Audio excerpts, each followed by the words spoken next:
Hey guys, how's it going? Redline back here, hoping your Monday is going great so far.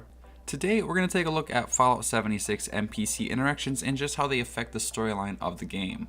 The info we will be talking about today did come from the Gameinformer article we covered last week. If you would like to check that out, I will leave a link to it in the description below. So we've got a lot of info to cover, so let's get into it. We've all heard Todd Howard say, every character you see is a real human. The author of this Gameinformer article, Andrew Rayner, clarified this a bit more, saying, every human you see is a real human.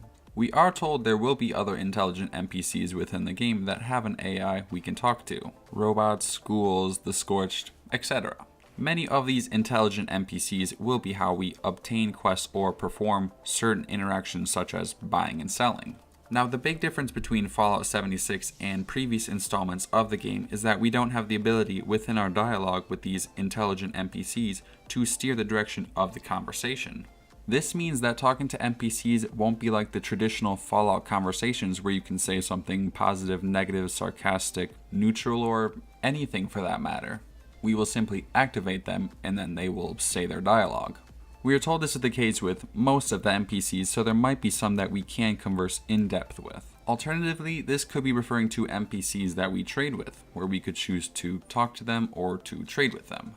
To be totally honest, I haven't had a single complaint with what I have seen from Bethesda regarding Fallout 76 thus far. They are trying new things and branching out from what they already know. That's all fine and dandy, but I don't know how to feel about this. A good portion of what makes a Fallout game is the player's ability to control how the game plays out. In Fallout 4, there was 4 different factions we could choose from and have 4 completely different endings to the game.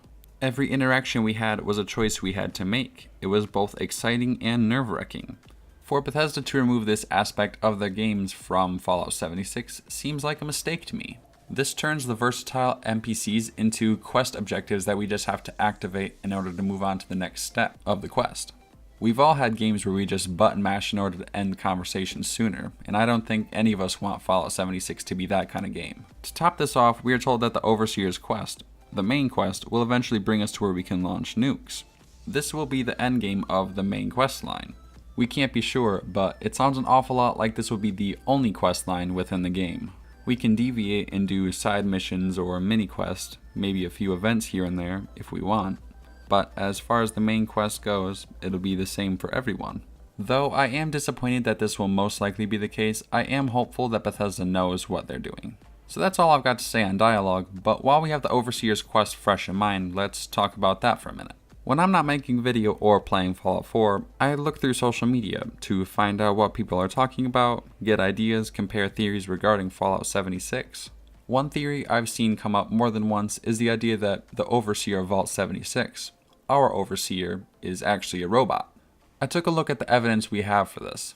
There's not much. Every NPC we can see and converse with is not a human, and the Overseer's quest is the main quest. So from this we can conclude that if at any time we see the Overseer during the game, it won't be a human. Fair enough, but when I thought more about it, I remembered that Vault 76 was a control vault. This means that there's no weird experiments going on within the vault, just a bunch of dwellers going on with their lives. I don't think the Overseer will be a robot for this reason, as well as for the fact that Todd Howard refers to the Overseer as a she. He says she left before everyone and she left instructions for you. Most commonly, the only robot referred to as a she is Miss Nanny. And the Miss Nanny robots weren't typically in charge as much as other robots were, as far as I know. I could be wrong, but my theory is that a good portion of the main questline will be us trying to find the Overseer or catch up to her. She'll leave us clues and instructions for where to go and how to do certain things, and in the end she'll die before we're able to meet her. We may even find her body and be able to loot it to get some legendary armor or a legendary weapon or something like that. This makes the most sense to me, but like I said before, it is just a theory. And like everything, we'll just have to wait and see how it plays out. Despite my negativity towards the dialogue situation, I am pumped for Fallout 76. We are counting down the days to the beta and it's gonna be great. I can't wait to make more videos for you guys once it comes out. That's it for today. Tell me in the comments what you think of the dialogue situation in Fallout 76 and whether you think the Overseer will be a human or not. Leave a like if you enjoyed this video and subscribe to my channel if you're interested in more Fallout 76 videos like this one. Have a great week guys, and I'll talk to you later. And as always, stay rad.